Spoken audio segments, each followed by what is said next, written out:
आज सुनेंगे जल झूलने एकादशी की व्रत कथा। त्रेता युग की बात है। बलि नाम का एक दैत्य था। वो दैत्यों का राजा था और भगवान विष्णु का परम भक्त भी था। भगवान विष्णु को अपना आराध्य मानकर उनकी पूजा किया करता। साथ ही वो ब्राह्मणों का भी आदर सत्कार करता और उन्हें कभी खाली हाथ नहीं लौटने देता। लेकिन उस दैत्यों के राजा बलि का इंद्रदेव से बैर था और उसने अपनी शक्तियों से सभी देवी देवताओं सहित इंद्र को भी जीत लिया था और उसने तीनों लोकों पर भी विजय प्राप्त कर ली। और क्योंकि वो एक दैत्य था और दैत्य के शासन का विस्तार देखकर सभी देवता चिंतित हो गए कि पृथ्वी पर दैत्यों का शासन स्थापित हो जाएगा। इसलिए वो सभी भगवान विष्णु की शरण में गए और उनकी स्तुति करके उनके सामने इस समस्या को रखा। भगवान विष्णु ने उन सभी को आश्वासन दिया कि वो पूरे विश्व पर दैत्यों का राज नहीं होने देंगे, क्योंकि इससे पृथ्वी का संतुलन बिगड़ जाएगा और चारों ओर हिंसा फैल जाएगी। उन्होंने दैत्य राजा बलि से तीनों लोगों को मुक्त कराने के लिए वामन अवतार लिया। यह अवतार भगवान विष्णु का 5वां अवतार था।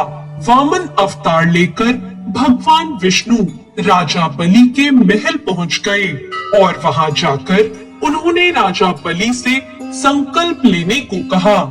राजा बलि के संकल्प लेते ही वामन देवता ने उनसे 3 पग धरती मांग ली और कहा, हे राजन, तुम मुझे 3 पग भूमि दे दो, इससे तुम्हें तीनों लोक दान करने का फल प्राप्त होगा।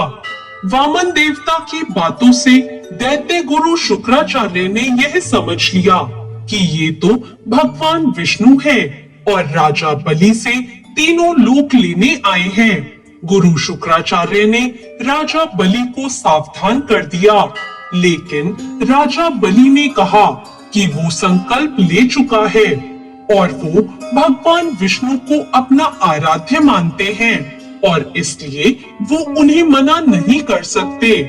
राजा बलि दानी था, इसलिए भी उसने वामन देवता का आग्रह स्वीकार कर लिया। भगवान ने अपना आकार बढ़ाया और उनके आगे पृथ्वी भी छोटी पड़ गई। वामन देव ने अपने पहले पग से भूमि और दूसरे पग से आकाश नाप लिया। वामन देव ने राजा बलि से पूछा कि मैं तीसरा पग कहाँ रखूं? ऐसे में राजा ने तीसरा पग रखने के लिए अपना सर आगे बढ़ा दिया और फिर वामन देव ने अपना पांव उसके सर पर रख दिया।